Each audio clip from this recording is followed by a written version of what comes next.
Bismillahirrahmanirrahim. Assalamualaikum warahmatullahi wabarakatuh. Waalaikumsalam warahmatullahi wabarakatuh. Alhamdulillahirrabbilalamin. Assalatu wassalamu ala asrofi anbiya'i wal mursalin wa ala alihi wa sahbihi ajma'in amma ba'du. Apa kabar teman-teman semua? Kembali lagi di Muha Podcast, masih bersama saya Aufa Isma Afifah Putri. Dan di kesempatan kali ini saya sudah ditemani oleh Bapak Wahyu Wijayanto, Sarjana Syariah, Sarjana Pendidikan Islam, dan Magister Studi Islam. Assalamualaikum Pak Wahyu. Waalaikumsalam warahmatullahi wabarakatuh. Pak Wahyu, seperti hari ini gimana kabarnya Pak? Alhamdulillah masih tetap sehat dan semangat. Alhamdulillah. Nah, mungkin teman-teman udah familiar sama Pak Wahyu karena sudah berkali-kali ya Pak di Muha Podcast. Nah, Bapak Wahyu ini merupakan Ketua Majelis Tarjih PDM Kota Yogyakarta, sekaligus menjadi anggota sosialisasi tuntunan ya Pak di PDM. Di pimpinan wilayah Muhammadiyah daerah istimewa Yogyakarta. Betul. Ketua Majelis Tarjih juga ya Pak. Ya. Kemudian di PWM sebagai anggota. Nah, ya seperti bidang itu. Sosialisasi tuntunan. Nah, sebelum kita mulai nih Pak, mungkin bisa disapa dulu teman-teman kita.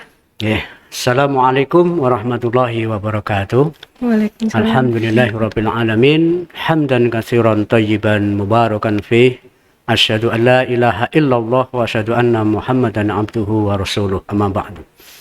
Para pemirsa, para jamaah virtual dimanapun berada, dan juga keluarga besar SMA Muhammadiyah 2 Yogyakarta, bagaimana kabar kalian? Alhamdulillah, semoga kita semua dalam keadaan sehat walafiat, dan Allah selalu memberikan kesehatan kepada kita semua, memberikan perlindungan kepada kita semua dari berbagai macam hal yang tentunya tidak baik untuk kita, khususnya untuk sudah 1 tahun ini mungkin kita sedang ditimpa oleh pandemi COVID-19. Mudah-mudahan musibah itu segera berlalu. Amin. Oke teman-teman, jadi di kesempatan kali ini kita akan membahas tentang zakat dan juga tentang Idul Fitri nih Pak. Tapi mungkin sebelum kita beranjak ke sana, kita kan sudah memasuki akhir-akhir bulan Ramadan nih ya Pak ya. Nah, sebenarnya amalan apa saja sih Pak yang dituntunkan di akhir Ramadan? Oke. Mbak Aufa, alhamdulillah kita sudah bisa melaksanakan ibadah puasa Ramadan, dan sekarang sudah memasuki 10 hari yang terakhir. Dan kita berharap kepada seluruh jamaah umat Islam seluruh Indonesia, dan khususnya keluarga besar SMA Muhammadiyah 2 Yogyakarta, tetap istiqomah di dalam menghidupkan amalan-amalan di bulan Ramadan ini, khususnya untuk 10 hari yang terakhir. Nah, ini ada beberapa hal yang harus kita tingkatkan di 10 hari yang terakhir di bulan Ramadan ini. Rasulullah Shallallahu Alaihi Wasallam melalui hadis yang dari Aisyah radhiyallahu an, bahwa Rasulullah Shallallahu Alaihi Wasallam di 10 hari yang terakhir itu ada 3 hal yang menjadi motivasi kita. Yang pertama adalah Rasulullah itu mengencangkan sarungnya gitu, di 10 hari yang terakhir. Kemudian yang kedua, Rasulullah itu menghidupkan malam bulan Ramadan. Kemudian yang ketiga, membangunkan keluarganya. Nah, 3 hal ini yang dilakukan oleh Rasulullah di 10 hari yang terakhir. Tentu dengan makna bahwa 10 hari yang terakhir itu harus lebih giat lagi untuk melaksanakan amalan-amalan di bulan Ramadan. Sehingga sampai Nabi mengencangkan sarungnya itu saking ingin betul-betul memfokuskan untuk beribadah kepada Allah Subhanahu wa taala. Sehingga di sini ada beberapa semacam penafsiran bahwa mengencangkan sarungnya itu dalam arti Rasulullah tidak mendekati istri-istrinya gitu. Karena ini malam yang sangat bagus sekali gitu.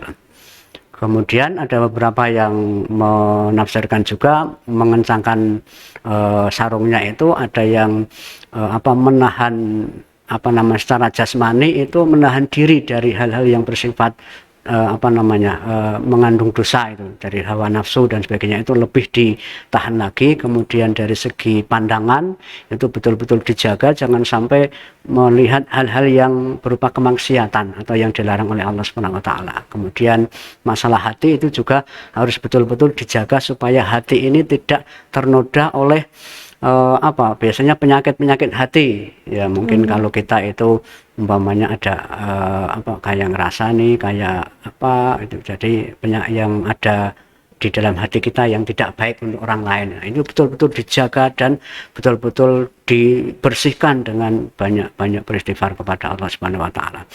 Itu yang pertama, sehingga di bulan Ramadan itu malamnya harus betul-betul kita giatkan, terutama sholat malam itu qiyamul Ramadan itu ya. Ya mungkin kalau hari-hari biasanya kita ikut sholat tarawih di sore hari, mungkin nanti 10 hari yang terakhir itu ditambah lagi, mungkin di malam harinya itu juga dilakukan ibadah lagi, mungkin dengan membaca Al-Quran, dengan berzikir dan sebagainya itu, Mbak. Jadi di malam hari dihidupkan. Kemudian yang kedua, amalan-amalan yang bisa kita lakukan dan itu merupakan anjuran Rasulullah SAW itu adalah di 10 hari yang terakhir, meskipun tidak harus 10 yang terakhir, mungkin dari awal Ramadan itu kita harus memperbanyak lafaz asyhadu alla ilaha illallah, astaghfirullah, as'alukal jannata wa a'udzubika minan nar. Tapi di 10 hari yang terakhir itu betul-betul ditekankan gitu. Artinya di situ ada 3 hal yang diucapkan. Pertama, asyhadu alla ilaha illallah, saya bersaksi bahwa tidak ada ilah, tidak ada Tuhan kecuali hanya Allah. Ini artinya ketauhidan kita itu betul-betul diperbaharui gitu loh. Diperbaharui ketauhidan kita.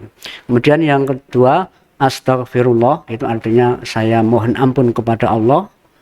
As'alukal jannata wa a'udzubika minan nar, dan kita memohon supaya dimasukkan ke dalam surganya Allah dan juga dijauhi, dilindungi dari api neraka. Jadi ada permohonan yang ini semuanya untuk akhirat itu ya, semuanya untuk akhirat, tidak ada untuk dunia itu ya.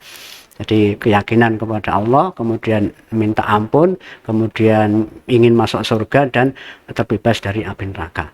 Nah ini yang diucapkan di 10 hari yang terakhir. Ini bisa untuk zikir, amalan bagi orang-orang yang mungkin beriktikaf di malam hari dan sebagainya itu. Kemudian amalan berikutnya yang bisa kita lakukan, yang dituntunkan juga adalah iktikaf. Iktikaf di 10 hari yang terakhir. Nah kalau kita ingin beriktikaf menurut Rasulullah atau sesuai dengan yang dicontohkan oleh Rasulullah, yaitu 10 hari yang terakhir gitu. Jadi mulai dari malam ke-21 sampai nanti malam Idul Fitri itu baru selesai. Rasulullah berada di masjid. Nah ini memang sangat berat sekali, tapi memang sudah banyak sekali di masyarakat kita di Indonesia atau mungkin di masyarakat Muslim dunia itu yang mengadakan iktikaf 10 hari. Saya teringat ketika saya masih di pondok itu, ustadz saya itu setiap 10 hari yang terakhir itu kemudian dia melakukan iktikaf di salah satu masjid di Jalan Kaliurang gitu. Jadi mulai dari awal sampai akhir. Kebetulan itu menjadi rutinitas, dan ini perlu digerakkan juga itu loh. Terutama bagi orang-orang yang memang ya mungkin yang bisa hanya orang-orang yang mungkin dia pengusaha sehingga waktunya bisa diatur sendiri, atau mungkin orang yang sudah pensiun dari kerja sehingga tidak ada ikatan kerja gitu ya. Tapi bagi orang-orang yang masih bekerja di kantor dan sebagainya itu memang terikat ya. Nah mungkin ke depan Muhammadiyah memprakarsai setiap amal usaha atau sekolah Muhammadiyah terutama di MUHA itu mungkin setiap tahun ada program iktikaf 10 hari, mungkin nanti digilir ya, umpamanya tahun ini ada 10 orang yang itu dibiayai oleh sekolah, kemudian diminta untuk iktikaf 10 hari nanti bergilir ya, itu kan salah satu apa ya, mengamalkan tuntunan Rasulullah SAW itu kalau ingin idealnya itu. Tapi di masyarakat kita ya sesuai dengan kemampuan itikaf itu, kadang-kadang ketika sudah 10 malam, sepertiga malam yang terakhir itu baru dia keluar menuju ke masjid untuk iktikaf. Tetapi tentu untuk masa-masa pandemi ini Mbak, ini juga kita merujuk pada instruksi dari pimpinan Pusat Muhammadiyah, betul-betul harus menjaga protokol kesehatan. Seandainya pun ada diadakan itikaf, itu betul-betul jumlahnya juga harus dibatasi, kemudian protokol kesehatannya juga harus ketat gitu loh. Dan tidak ada yang terpapar di sekitar lingkungan itu jamaah itu gitu loh. Itu baru bisa. Tapi seandainya pun kemudian di situ ada yang terpapar, kemudian kita khawatir terhadap keselamatan jiwa kita, maka itikaf juga bisa alternatif di rumah gitu loh. Jadi banyak sekali pendapat itikaf harus di masjid. Nah, masjid itu kemudian ada masjid, apakah masjid yang selama ini digunakan untuk sholat Jumat atau masjid dalam arti tempat sujud. Kalau tempat sujud itu ya di mana-mana di bumi Allah itu tempat sujud, termasuk di rumah ketika kita menyiapkan tempat ruangan untuk bersujud. Nah, istilahnya musola kecil itu juga bisa dianggap bisa untuk jadikan itikaf gitu loh. Jadi tentu ketika ada hal yang tidak normal, maka sesuatu tuntunan itu bisa ada rukhsahnya, termasuk kita sholat itu pun juga pada waktu kita dalam perjalanan kan ada rukhsah untuk sholat 2 rakaat yang tadinya 4 rakaat. Jadi apalagi ini menyangkut nyawa gitu ya. Jadi yang penting kita menghidupkan di bulan Ramadan itu 10 hari yang terakhir dengan amalan-amalan yang lebih meningkat. Nah, mudah-mudahan kemudian dari amalan itu kita mendapatkan Lailatul Qadar. Yang akan diraih itu adalah Lailatul Qadar itu. Nah, Lailatul Qadar itu kan diraih bagi yang ketika turunnya Lailatul Qadar itu dia melakukan amal ibadah itu loh, amal ibadah.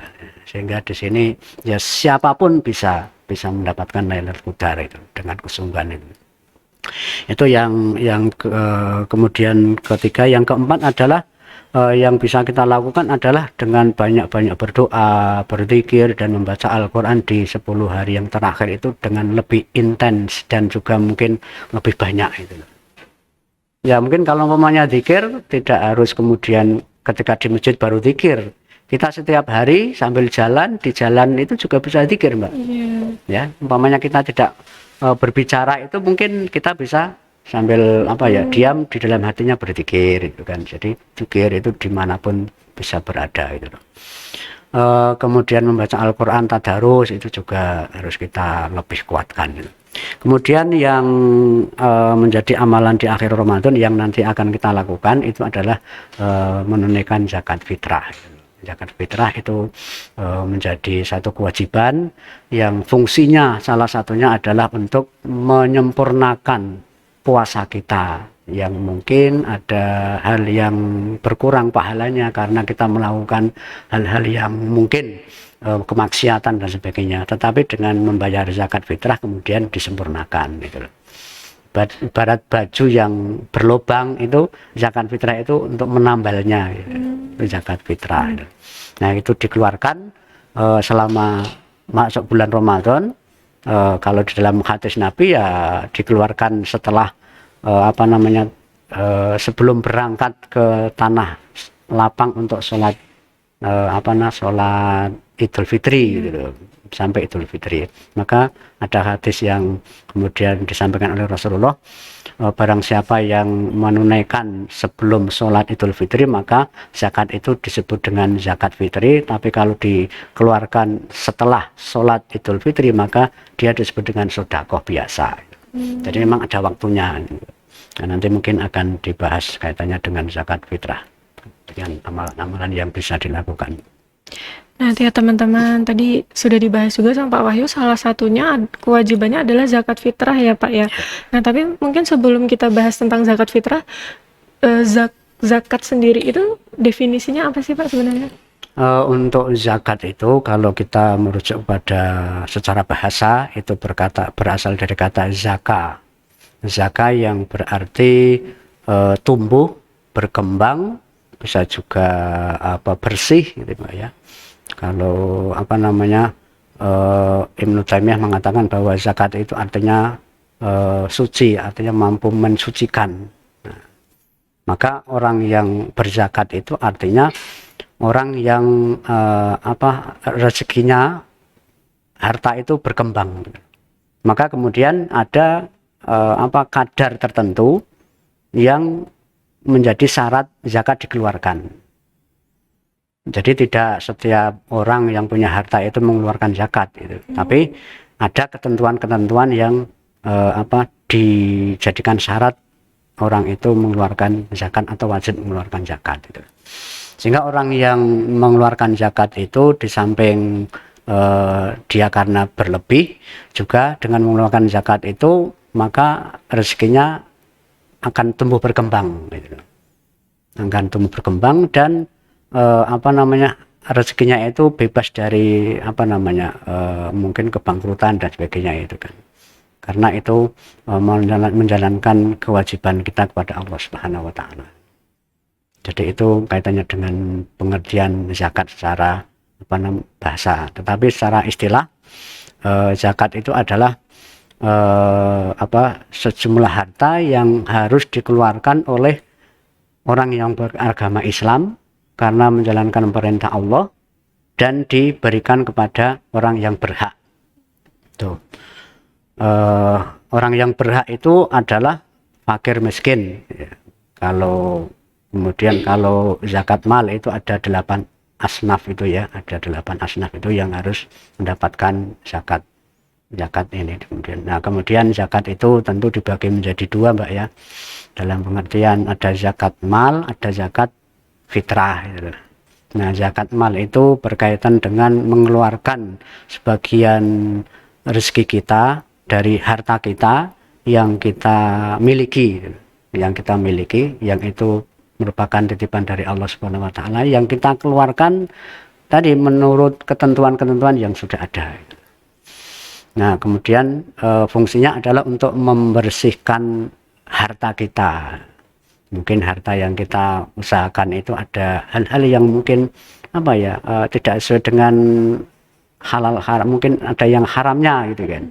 Nah, kemudian kita keluarkan zakat supaya bisa bersih gitu. Kemudian kalau zakat fitrah itu untuk kesucian jiwa. Tadi sudah kita sampaikan, di samping untuk menyempurnakan puasa, juga zakat fitrah itu untuk mensucikan jiwa kita masing-masing. Sehingga zakat fitrah itu kan wajib bagi setiap jiwa manusia yang beragama Islam.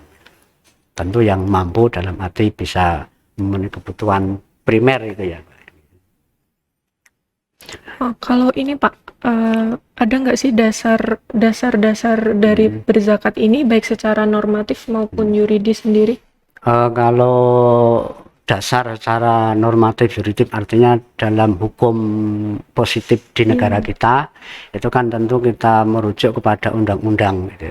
Di pemerintahan kita, di negara kita ada undang-undang tentang pengelolaan zakat itu, misalnya di Undang-Undang Nomor 23 tahun 2001 itu undang-undang berkaitan dengan zakat, pengelolaan zakat. Kemudian ada peraturan pemerintah, ini juga untuk yang menjalankan undang-undang zakat itu adalah PP Nomor 14 tahun 2014, yaitu sebagai undang-undang untuk peraturan pemerintah untuk melaksanakan undang-undang tadi. Kemudian putusan Muktamar Muhammadiyah, putusan pimpinan Tarjih Muhammadiyah dan juga Selmunas Tarjih dan fatwa itu menjadi dasar yuridis untuk pelaksanaan zakat. Kalau merujuk pada dalil Al-Quran, itu kita bisa melihat di dalam Al-Quran, yaitu surat Al-Baqarah ayat 43 itu juga, kemudian At-Taubah ayat 103 itu juga ada di sana. Allah Subhanahu wa Ta'ala berfirman, A'udzubillahi minasyaitonirrajim, Bismillahirrahmanirrahim. Wa aqimus shalah wa atuz zakah warka'u ma'ar raki'in. Tegakkanlah salat, tunaikan zakat, dan rukuklah bersama orang-orang yang rukuk. Jadi ada tunaikan zakat di situ. Kemudian At-Taubah ayat 103, khudh min amwalihim sodaqah. ambillah sebagian dari harta orang yang kaya di antara kamu. Jadi disuruh mengambil, artinya di situ perintah untuk mengambil. Jadi bagi harta orang-orang yang kaya, artinya di sini ada zakat mal itu ya, yang punya harta gitu. Kemudian kalau dari hadis Nabi, ada hadis yang berbunyi buniyal Islamu ala khamsin, syahadati alla ilaha illallah wa anna muhammadur rasulullah wa iqamis shalah wa ita'iz zakat. Jadi di situ ada perintah menegakkan sholat dan menunaikan zakat. Ini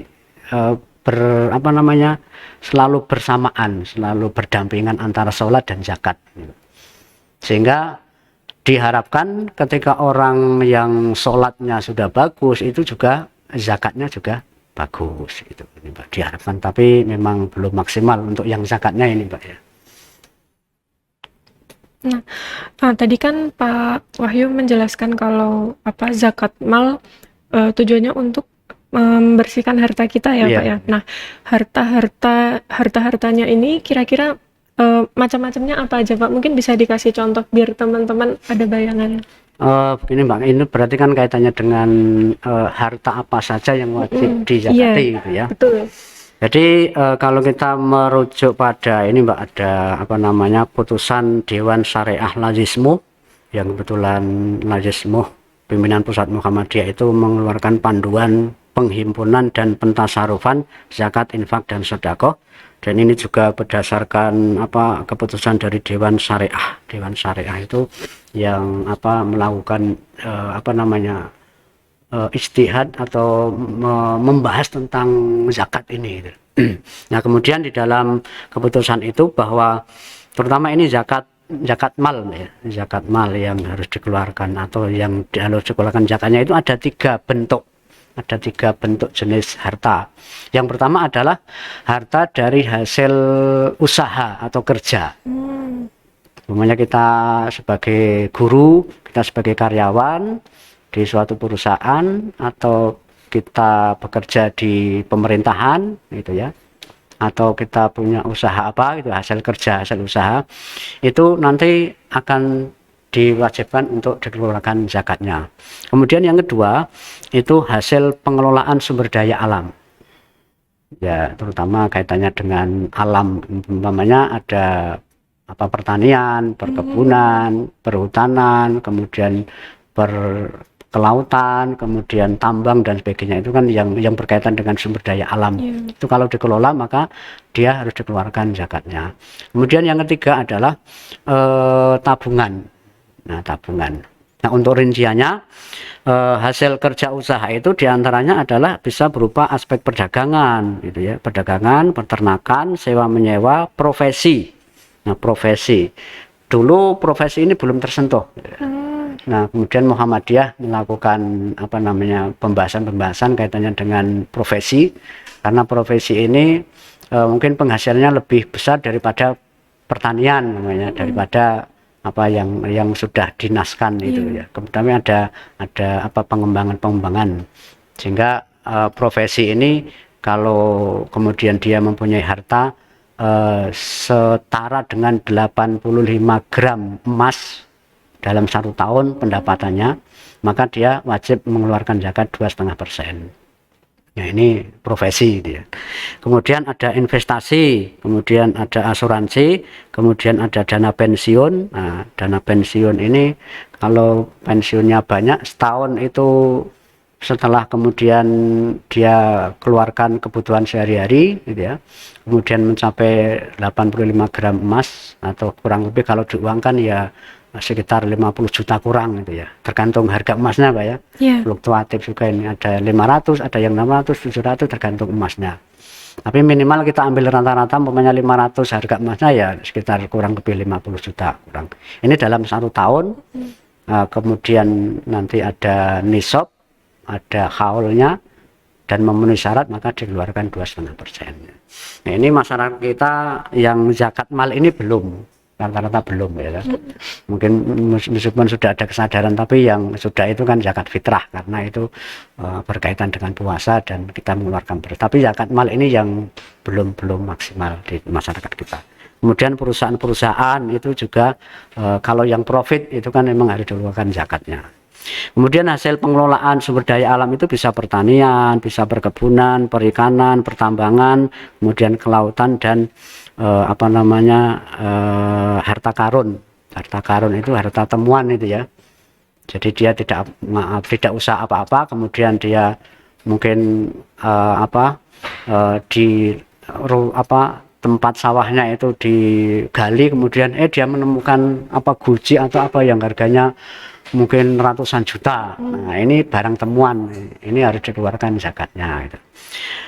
Kemudian tabungan, nah ini yang sering kita lakukan adalah ada tabungan emas, itu ada juga mungkin perak, kemudian menabung uang di bank yang jumlahnya mungkin 100 juta, 200 juta, yang itu sudah mencapai 1 tahun, itu kan berarti sudah melebihi dari nisab. Nah, itu juga harus dikeluarkan zakatnya. Nah, kemudian tanah itu kan, tanah itu kalau umpamanya dia beli untuk tabungan, nah, tapi kalau tanah itu untuk tempat tinggal, termasuk juga umpamanya kendaraan, alat transportasi yang memang fungsinya niatnya untuk bekerja, itu tidak dikeluarkan zakat. Tapi kalau niatnya untuk menabung, untuk investasi, nah itu yang dikeluarkan, sama dengan menabung. Itu tentang harta-harta yang wajib dizakati. Oh ya Pak, mungkin ini kan rasa penasaran saya aja, kalau misalnya kita menzakati harta kita, itu cukup 1 kali atau setiap tahun? Yang namanya zakat itu kan tadi ada syaratnya, umpamanya zakat mal. Zakat mal itu syaratnya kan harus mencapai nisab. Mencapai nisab itu kadar tertentu yang nanti masing-masing harta itu berbeda-beda. Kalau umpamanya kita profesi, berarti kan nanti penghasilan sama 1 tahun itu mencapai 85 gram emas gitu. Kalau umpamanya penghasilannya itu dalam 1 tahun itu kok tidak bisa mencapai 85 gram emas, atau umpamanya penghasilannya 30 juta, ya zakatnya tidak wajib dikeluarkan.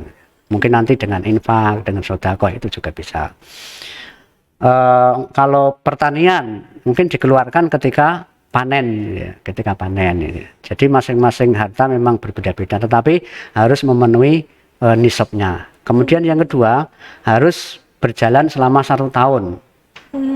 Ya, kalau umpamanya belum 1 tahun kok harta kita sudah berkurang untuk yang lain, berarti nisabnya sudah, tapi belum sampai 1 tahun kalau sudah berkurang, berarti tidak dikeluarkan. Sehingga zakat di sini tentu setiap tahun harus dikeluarkan, jadi, sesuai dengan tadi jenis zakat, jenis benda harta kita itu. Ya Pak, ini masuk zakat fitrah kan setiap tahun. Iya, zakat fitrah pas Ramadan ya Pak. Iya, ini juga, ini masih rasa penasaran saya Pak, mungkin karena kurangnya ilmu saya. Bedanya zakat sendiri sama sodako sama infak itu apa Pak? Kalau zakat itu suatu harta yang wajib dikeluarkan karena sudah mencapai syarat-syarat tertentu sesuai dengan ketentuan syara itu. Kalau infak itu adalah mengeluarkan sebagian harta untuk kepentingan agama. Jadi mungkin infak ya, kita kalau di sini kan tidak ada ketentuan infaknya gitu kan, tidak ditentukan kadarnya juga gitu, jadi bebas itu. Kalau sedekah itu biasanya lebih umum, jadi lebih umum daripada infak gitu. Kalau infak itu cenderung mengeluarkan uang, kalau sedekah itu bermacam-macam gitu.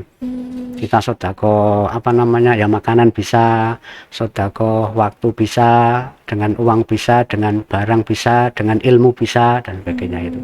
Jadi sedekah itu lebih luas cakupannya daripada infak.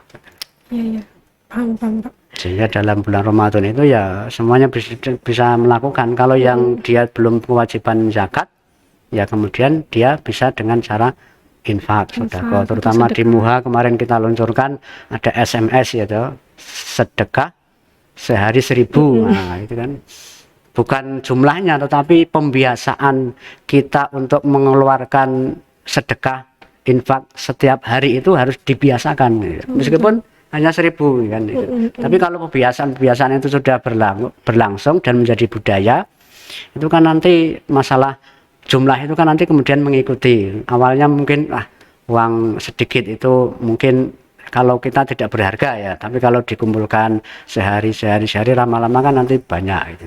Itu yang kemudian diharapkan.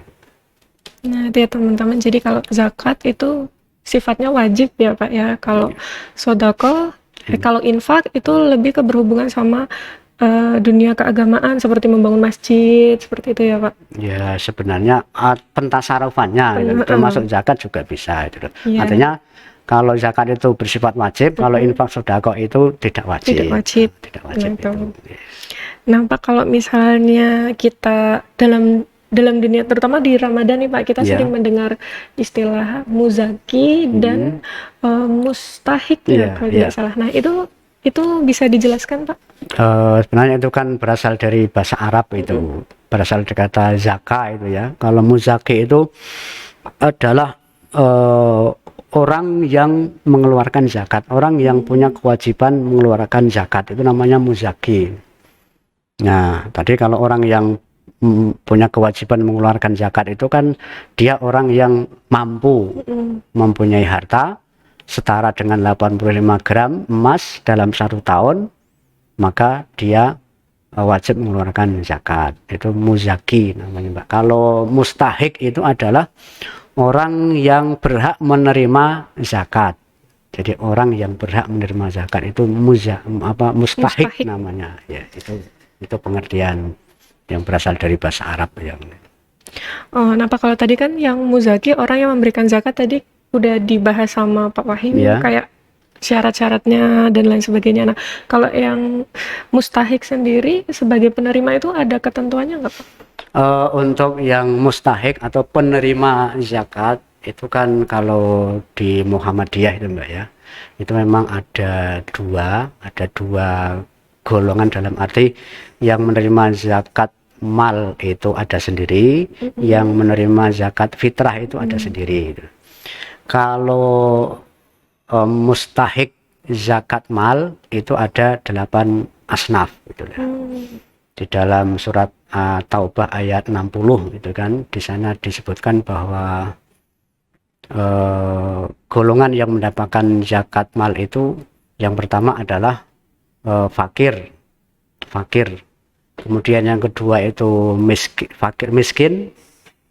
kemudian yang ketiga adalah amil, kemudian yang keempat itu gharim. Kemudian yang kelima itu fisabilillah. Kemudian yang keenam itu ibnu sabil Mbak ya. Kemudian yang tujuh itu rikob ya, rikob. Kemudian yang ke-8 itu mu'alaf. Itu ada 8 gitu. Nah fakir dan miskin itu keduanya itu sering menjadi tingkatan paling pertama gitu. Fakir miskin. Kalau fakir itu orang yang tidak punya pekerjaan, sehingga dalam mencukupi kebutuhan primer ya itu tidak bisa gitu. Jadi betul-betul dia itu sangat kekurangan sekali. Masih mending dengan miskin. Orang miskin itu adalah orang yang punya pekerjaan tetap dia punya, tetapi hasilnya tidak mampu untuk menghidupi kehidupan keluarganya. Jadi dia punya penghasilan tetapi tidak cukup. Jadi masih lebih parah fakir gitu ya. Nah untuk yang zakat fitrah ini, Muhammadiyah memahami bahwa zakat fitrah itu hanya diberikan kepada fakir dan miskin. Jadi, khusus zakat fitrah ya? Iya, zakat fitrah. Nah Pak, kalau untuk tuntunan kita beribadah zakat sendiri itu seperti apa Pak tuntunannya? Untuk zakat fitrah itu sendiri merupakan rangkaian dari kegiatan Ramadan Mbak ya. Kalau zakat mal tadi sebenarnya itu tidak harus dikeluarkan pada bulan Ramadan. Bahkan namanya zakat mal itu terkait dengan 1 tahun. Umpamanya di bulan di bulan Dzulhijjah saya membeli berusaha, kemudian usahanya itu dalam 1 tahun setara dengan 85 gram emas. Nah, 1 tahun itu dihitung dari ketika mulai dapat penghasilan sampai nanti bulan Dzulhijjah berikutnya. Berarti kan tidak harus bulan puasa Ramadan. Tapi di masyarakat kita kan mungkin mencari afdolnya itu dibayarkan di bulan Ramadan. Meskipun juga ada perbedaan pandangan ulama, tidak harus mencapai 1 tahun, tetapi ketika sudah mencapai nisab itu boleh segera untuk membayar. Itu juga ada pendapat seperti itu. Nah, itu monggo lah nanti milih yang mana. Yang penting Islam itu tidak memberatkan, gitu loh, tidak memberatkan. Nah, kemudian untuk tuntunan zakat fitrah itu sendiri adalah perlu kita sampaikan bahwa zakat fitrah itu berbeda dengan zakat mal. Kalau zakat fitrah itu adalah zakat yang dikeluarkan oleh umat Islam setiap jiwa, gitu. Di antaranya dia seorang muslim. Kemudian yang kedua itu adalah dia laki-laki maupun perempuan itu juga bisa. Jadi dia merdeka, kemudian anak-anak dewasa itu. Tapi dia punya kemampuan. Nah, kemudian kalau umpamanya anak-anak itu kan dia belum punya penghasilan, atau mungkin ada orang tua yang memang dia tidak punya penghasilan, maka yang wajib menanggung itu adalah orang yang menanggung jawab atau orang yang diberi tanggung jawab untuk mengurus anak-anak dan orang tua yang tidak bekerja. Itu pun kalau yang mengurus itu punya kemampuan untuk mengeluarkan zakat. Nah, standarnya adalah pada malam Idul Fitri itu dia mampu membayar zakat itu. Nah, kalau zakat fitrah itu kan yang dikeluarkan itu 2,5 kilo bahan makanan pokok gitu ya. Kalau diuangkan ada yang standarnya 30.000, ada yang mungkin lebih itu ya. Nah, kemudian untuk waktu pembayaran itu dilaksanakan selama bulan Ramadan. Kalau contoh dari Nabi, ya Nabi mengeluarkan ketika terbit matahari di Idul Fitrinya itu sampai sebelum sholat. Nah, itu. Tapi kemudian boleh dikeluarkan di awal Ramadan, di tengah Ramadan, di akhir juga boleh. Apalagi sekarang masa COVID itu pimpinan Pusat Muhammadiyah menginstruksikan agar mendahulukan untuk menunaikan zakat fitrah supaya bisa membantu masyarakat yang terkena dampak COVID. Itu pembayarannya. Kemudian ada yang menarik Mbak ini. Dari panduan keputusan Dewan Syariah Lazismuh pimpinan Pusat Muhammadiyah itu ada ijtihad baru kaitannya dengan penyaluran zakat fitrah yang selama ini kita lakukan. Itu kan penyalurannya itu pokoknya zakat fitrah itu tersalurkan sebelum sholat Idul Fitri ya. Itu yang menjadi pemahaman kita. Nah, ternyata dari panduan itu ada istilahnya ijtihad itu bahwa kalau menunaikannya itu sebelum sholat, kalau menunaikannya sebelum sholat, membayar zakatnya itu sebelum sholat. Tetapi kalau penyalurannya itu sepanjang tahun. Ya, di hadisnya itu kan waman adaha, barang siapa yang menunaikan, ya kan, qabla sholat, sebelum sholat, maka dia disebut dengan zakat fitrah. Waman adaha ba'da sholat, barang siapa yang menunaikan zakat fitrah itu setelah sholat, maka dia termasuk sedekah biasa. Menunaikan berarti kan membayarkan, membayar bagi yang punya hak itu. Nah, maka dipahami bahwa mentasarufkannya setelah para amil itu menerima, kemudian mengeluarkannya para muzaki itu mengeluarkan itu sebelum sholat. Tapi ketika mentasarufkannya itu sepanjang tahun. Nah, sehingga di pimpinan wilayah Muhammadiyah daerah istimewa Yogyakarta, Lazismuhnya itu kemudian punya program mengentaskan kemiskinan bagi warga, terutama ini guru-guru karyawan Muhammadiyah yang penghasilannya itu tidak cukup tergolong fakir miskin itu mungkin ya. Sehingga itu disubsidi dengan zakat fitrah itu selama 1 tahun, per bulan berapa kilo gitu, 12 kilo atau berapa gitu. Nah ini ada satu terobosan gitu. Nah kemungkinan juga saya dulu pernah berpikir begini, kalau zakat, kalau di masyarakat itu kan pembagian zakat itu rata-rata sama, ada 2,5 kilo, 2 kilo, mungkin 5 kilo semua rata, yang lainnya nanti dikasihkan di mana itu. Atau di kampung saya dulu ketika zakat fitrah itu diserahkan kepada Mbah Dukun itu ya, Mbah Dukun bayi itu ya, biasanya kewajibannya ke sana. Tapi kalau Mbah Dukunnya bayi itu memang tidak mampu ya nggak apa-apa. Cuman kalau mampu kan ini menjadi tradisi, terutama ada sebagian masyarakat kita yang memberikan zakat fitrah itu kepada para kiainya, sehingga di rumah kiai itu banyak berasnya itu zakat. Sedangkan masyarakat yang miskin itu seharusnya lebih banyak dapat, tapi tidak dapat. Nah sebenarnya kalau untuk mengentaskan kemiskinan, yang justru yang yang fakir miskin itu diberi beras yang cukup banyak, sehingga dengan beras zakat itu bisa untuk usaha jualan beras, mungkin itu bisa memunculkan ini apa namanya usaha baru itu, sehingga yang tadinya miskin targetnya tahun depan sudah tidak miskin lagi ya, itu kan diharapkan seperti itu manfaat dari zakat gitu. Karena zakat itu kan sebenarnya untuk mensejahterakan warga masyarakat, terutama faktor ekonominya umat Islam itu di zakat itu Mbak. Jadi itu ada satu terobosan yang menarik ya. Kemudian pihak yang menerima zakat fitrah itu yang kita ketahui adalah fakir dan miskin saja untuk zakat fitrah itu di Muhammadiyah. Saya kira itu Mbak untuk tuntunan zakat, sehingga ini masih ada kesempatan zakat fitrah kita lakukan. Ya. Berarti ini ya Pak, kalau misalnya sebagai mustahik itu, kalau mereka menerima beras tadi pun, kalau mau dijual pun tidak masalah ya Pak? Kalau yang sudah menerima itu kan menjadi haknya, tidak harus kemudian dimakan padahal itu habis. Apa namanya?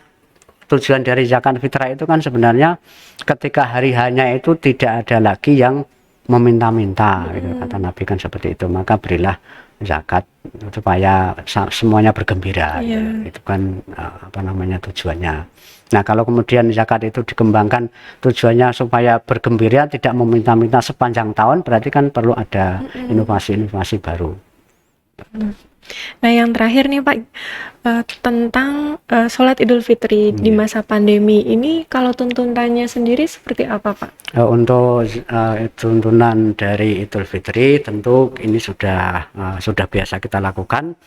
Yang pertama adalah bahwa Idul Fitri itu dilakukan kalau sudah atau keluar dari Ramadan dan masuk bulan Syawal. Nah untuk mengetahui ini Muhammadiyah bersandar pada hisab. Nah, untuk tahun ini Syawal itu berdasarkan ketentuan hisab Muhammadiyah itu ketinggian hilal pada saat matahari tenggelam pada tanggal 29 Ramadan itu posisinya berada di plus 5 derajat. Plus 5 derajat, kemudian 30 menit 58 detik. Ini posisinya sudah tinggi. Secara hisab itu sudah masuk bulan Syawal, sehingga tanggal 1 Syawal itu jatuh pada hari Kamis Wage tanggal 13 Mei 2021 Masehi. Itu kalau dengan ru'yah ya menunggu melihat dulu apakah bulan bisa dilihat atau tidak gitu ya. Tapi biasanya kalau 5 derajat itu sudah tentu bisa dilihat gitu. Kemudian untuk menyambut Hari Raya Idul Fitri itu kita merujuk pada Muktamar Tarjih ke-20 tahun 1396 atau 1976 Masehi di Garut ini Mbak, kemudian juga ditanfetkan tahun 1077, dan juga keputusan Muktamar Tarjih ke-24 di Malang ini bahwa tuntunan untuk menyambut bulan Ramadan itu adalah dikumandangkan takbir mulai matahari tenggelam sampai ketika akan sholat id dimulai. Ini jadi takbirnya itu dimulai ketika matahari sudah tenggelam pada tanggal 29 Ramadan itu ya. Sehingga ketika malamnya itu sudah apa namanya, kalau besok kita puasanya 30 Mbak ya, berarti hari ke apa malam ke 30-nya kita apa namanya bertakbir itu. Kemudian setelah itu apa namanya lafaz takbir ini yang di masyarakat itu berbeda-beda. Kalau Muhammadiyah itu takbirnya apa namanya dengan bunyi takbirnya 2 kali, Allahu Akbar, la ilaha illallah, Allahu Akbar, walillahil hamd. Ini yang pertama. Kemudian yang kedua, Allahu Akbar kabira. Ini versi menurut Muhammadiyah. Ya, meskipun di masyarakat mungkin ada agak berbeda ya Pak. Kemudian tentu sebelum berangkat ke tanah lapang itu diwajibkan untuk disunahkan akad untuk mandi wajib, kemudian memakai pakaian yang terbaik, kemudian memakai wangi-wangian, dan berjalan ke tempat tanah lapang. Antara berangkat dan pulangnya itu disunahkan untuk berbeda jalannya gitu ya. Tapi ini karena kondisinya masih COVID, maka sesuai dengan instruksi pimpinan pusat Muhammadiyah, apabila di tempat tinggal itu tidak ada yang terpapar COVID, maka sholat Id bisa dilakukan di tanah lapang kecil. Jadi tidak besar seperti normal ini, jadi tanah lapang yang kecil yang kira-kira mungkin untuk satu kampung itu, atau halaman sekolah atau apa yang kira-kira tidak berkerumun banyak gitu. Tetapi kalau memang terjadi COVID, ada warga yang terkena, maka instruksi dari pimpinan pusat Muhammadiyah, sholat Idul Fitri diadakan di rumah masing-masing. Itu cuma yang kemudian apa menjadi tuntunan kita saat ini. Nah, mudah-mudahan kita semua bisa menjalani puasa ini dengan sebaik-baiknya sampai akhir nanti, dan kita mendapatkan derajat takwa itu ya. Amin. Dan mendapatkan Lailatul Qadar. Amin. Di bulan puasa ini. Nah, itu ya teman-teman, tadi sudah dikupas tuntas sama Pak Wahyu tentang zakat, baik zakat mal maupun zakat fitrah. Tadi disinggung juga tentang sedekah maupun infak, perbedaannya, terus seperti syarat-syarat muzaki maupun mustahik tadi juga sudah dijelaskan. Nah Pak Wahyu, mungkin sebelum kita tutup bisa memberikan closing statement buat teman-teman kita. Oke, sebelum di akhir acara ini perlu kita sampaikan pada para jamaah virtual yang dirahmati Allah dan keluarga besar SMA Muhammadiyah Yogyakarta. Pertama, mari kita maksimalkan kegiatan di 10 hari di akhir Ramadan ini dengan meningkatkan baik itu kualitas maupun kuantitas ibadah kita kepada Allah Subhanahu wa taala, menghidupkan malam-malam Ramadan dengan ketentuan-ketentuan amalan-amalan yang sudah kita tunjukkan oleh Rasulullah SAW. Kemudian yang kedua, mari kita jaga betul kondisi kita, kesehatan kita, protokol kesehatan kita, karena COVID masih belum hilang dari lingkungan kita. Dan silakan nanti ketika melaksanakan kegiatan-kegiatan di akhir Ramadan juga melihat kondisi apakah berkerumun atau tidak. Ketika melaksanakan Idul Fitri juga tentu kita bisa melihat daerahnya apakah hijau atau kuning atau merah. Ini perlu kita perhatikan supaya jangan sampai nanti kemudian muncul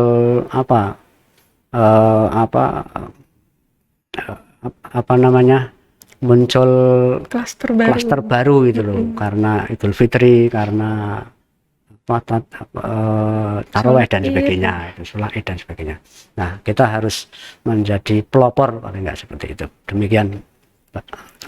Baik, itu tadi ya teman-teman perbincangan kita sama Bapak Wahyu Wijayanto. Terima kasih banyak ya Pak Wahyu. Sama-sama, sudah ya, mampir ke Muha Podcast. Semoga kedepannya masih sering mampir lagi ke sini. Amin. Nah buat teman-teman, terima kasih yang sudah nonton dari awal sampai akhir. Kalau kalian suka sama video ini, jangan lupa diklik like. Dan kalau kalian tidak mau ketinggalan video-video terbaru dari channel ini, jangan lupa di subscribe dan diklik loncengnya. Nah buat teman-teman, saya tidak capek-capek mengingatkan buat teman-teman yang tidak ingin ketinggalan info-info terbaru dari SMA Muha, boleh banget follow Instagram kita di @humas_SMA_muha_yogya, atau boleh juga yang punya Facebook maupun Twitter, boleh banget follow kita di @SMA_muha_yk. Dan ngingetin juga buat teman-teman semua kalau Muha Podcast sekarang sudah ada di Spotify. Jadi teman-teman bisa juga dengerin di Spotify. Nah, terima kasih banyak Pak Wahyu. Kita akhiri untuk hari ini. Saya maupun Pak Wahyu mohon maaf jika ada kata-kata dari kami yang kurang berkenan. Sekian dari kami. Wassalamualaikum warahmatullahi wabarakatuh. Waalaikumsalam warahmatullahi wabarakatuh. Terima kasih Pak. Sama-sama Mbak Ova.